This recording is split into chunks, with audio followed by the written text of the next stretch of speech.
Assalamualaikum warahmatullahi wabarakatuh. Masih di bab yang sama, kita masih membahas mengenai kaidah pencacahan, permutasi, dan kombinasi. Untuk subkompetensinya masih sama dengan minggu kemarin, yaitu tingkat pengetahuan. Kita nanti diharapkan mampu menganalisis kaidah pencacahan, permutasi, dan kombinasi pada masalah kontekstual. Dengan kemampuan dalam keterampilan, kita bisa menyajikan penyelesaian masalah kontekstual yang berkaitan dengan kaidah pencacahan, permutasi, dan kombinasi. Kemarin sudah mempelajari terkait pencacahan. Intinya bahwa suatu kaidah yang digunakan untuk menentukan atau menghitung beberapa banyak cara yang terjadi dari suatu peristiwa. Nah, kemarin kan sudah dibahas. Pertama yaitu kaidah pencacahan dan pengisian tempat, kedua permutasi dan kombinasi. Untuk minggu kemarin kita sudah mempelajari yang pertama yaitu pengisian tempat. Sedangkan untuk minggu ini kita akan mempelajari kaidah pencacahan yang kedua yaitu permutasi. Permutasi yaitu banyaknya cara menyusun sebagian atau seluruh unsur-unsur tersebut dengan memperhatikan urutan dan tanpa ada pengulangan unsur. Jadi cirinya itu dengan memperhatikan urutan dan tanpa ada pengulangan unsur. Banyak permutasi n unsur dengan setiap pengambilan r unsur, r kurang dari n dinotasikan dengan, bisa dituliskan seperti itu ya, permutasi n dari r. Bacanya permutasi n dari r. Dirumuskan permutasi r dari n adalah n faktorial dibagi n min r faktorial. Di sini bisa dicontohkan 3 soal. Yang pertama, permutasi 3 dari 5. Yang kedua, permutasi 4 dari 4. Yang ketiga, soal yang ketiga, dari 6 angka yaitu 2, 4, 5, 7, 8, dan 9 akan dibentuk bilangan-bilangan yang terdiri dari 3 bilangan. Berapa banyak susunan bilangan yang terjadi jika tidak boleh ada angka yang diulang? Kita lihat penyelesaian soal yang pertama. Permutasi 3 dari 5. Ya, n-nya 5, r-nya 3. Bahwa tadi rumusnya adalah n faktorial dibagi n min r faktorial. Jadi penyelesaiannya permutasi 3 dari 5 yaitu 5 faktorial dibagi 5 min 3 faktorial atau 5 faktorial dibagi 2 faktorial. 5 faktorial dijabarkan menjadi 5, 4, 3, 2 faktorial. Kenapa sampai 2 faktorial berhenti? Karena penyebutnya ada 2 faktorial. Dengan tujuan pembilang dan penyebut 2 faktorial bisa dicoret atau hasilnya 1. Maka tinggal hasilnya 5 kali 4 kali 3 yaitu 60. Contoh penyelesaian soal yang kedua, permutasi 4 dari 4. N-nya 4 ya, R-nya 4. Maka 4 faktorial dibagi 4 min 4 faktorial. 4 faktorial dibagi 0 faktorial. Nah, 0 faktorial itu nilainya 1, 4 faktorial dijabarkan 4 kali 3 kali 2 kali 1 yaitu nilainya 24.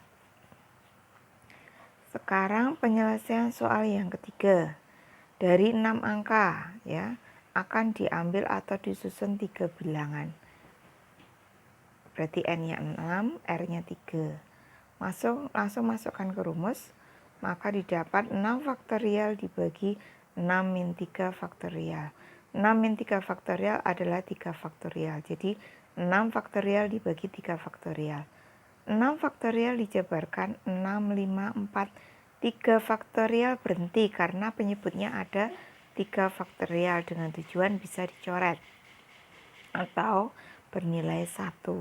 Maka tinggal 6 kali 5 kali 4 yaitu 120. Nah, ketiga contoh itu sudah mewakili terkait permutasi. Nah, sekarang jika ketemu soal permutasi dengan beberapa elemen yang sama, maksudnya bagaimana? Banyaknya permutasi n unsur yang memuat k, l, dan m unsur yang sama dapat ditentukan dengan rumus P sama dengan n faktorial dibagi k faktorial, l faktorial, m faktorial. Lebih jelasnya kita masuk ke soal. Contoh yang pertama, berapa banyak susunan huruf yang dapat disusun dari setiap huruf pada kata berikut adalah. Kata kedua matematika. Jadi nanti ada berapa susunan kata yang dapat dibentuk dari kata adalah dan matematika. Yang pertama dari kata adalah, n-nya adalah ada 6. Angka yang sama nilainya huruf A. A-nya ada di 3, yang lain diabaikan. Maka berdasarkan rumus tadi tinggal 6 faktorial dibagi 3 faktorial. Jadi 6 kali 5 kali 4, 3 faktorial berhenti karena penyebutnya ada 3 faktorial. 3 faktorial pembilang dengan 3 faktorial penyebut dicoret, hasilnya 1, maka tinggal 6, 5, 4 yaitu 120. Sekarang soal yang kedua. Kata matematika. Nah, huruf yang sama apa? N-nya ada 10 dulu. Huruf yang sama yaitu M, M-nya ada 2, A-nya ada 3, T-nya ada 2. Nah, masukkan ke rumus, didapat 10 faktorial dibagi M, huruf M-nya 2 faktorial, huruf A-nya 3 faktorial, huruf T-nya 2 faktorial. Maka 10 faktorial dijabarkan 10, 9, 8, 7, 6, 5, 4, 3 faktorial berhenti karena penyebutnya ada 3 faktorial. Sedangkan 2 faktorialnya dijabarkan 2 ke 1. 3 faktorial pembilang dengan 3 faktorial penyebut dicoret, hasilnya nilainya 1. Maka tinggal tersisa 10, 9, 8, 7, 6, 5, 4 untuk pembilang. Penyebutnya tinggal tersisa 2 kali 2. Maka hasil akhir tinggal 10 kali 9 kali 8 kali 7 kali 6 kali 5 yaitu 151.200.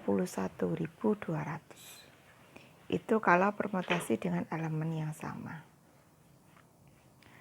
Sekarang permutasi, bentuk soal permutasi dalam bentuk siklis itu seperti apa?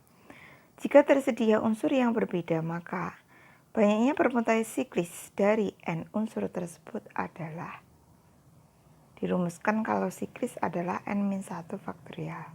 Jadi cirinya itu kalau siklis itu memutar. Contohnya, dalam diskusi yang terjadi dari 6 siswa mengelilingi sebuah meja bundar. Dalam diskusi yang terjadi dari 6 siswa mengelilingi sebuah meja bundar, berapa banyak susunan mereka duduk dengan mengelilingi meja bundar. Jadi ciri soalnya adalah melingkar, mengelilingi, siklis. N-nya 6. Tinggal dimasukkan ke rumus N-1. Maka didapat 6 dikurangi 1, 5 faktorial. 5 faktorial dijabarkan 5 kali 4 kali 3 kali 2 kali 1 yaitu 120. Nah, itu contoh permutasi siklis. Ciri kalau kita menemukan bentuk soal menggunakan permutasi yaitu memperhatikan urutan. Yang kedua, kata kuncinya pada soal cerita, menyusun dengan setiap posisi memiliki arti yang berbeda, memilih atau mengambil dengan tujuan atau jabatan tertentu. Jadi kata-katanya itu cenderung menyusun. Terus sebuah posisi itu ciri-ciri soal permutasi. Mungkin ini cukup penjelasan terkait permutasi. Semoga kalian selalu sehat. Selamat belajar. Jangan lupa dicoba untuk soal-soalnya dan dikirim jawabannya saja ke Bu Sari. Terima kasih. Saya akhiri. Assalamualaikum warahmatullahi wabarakatuh.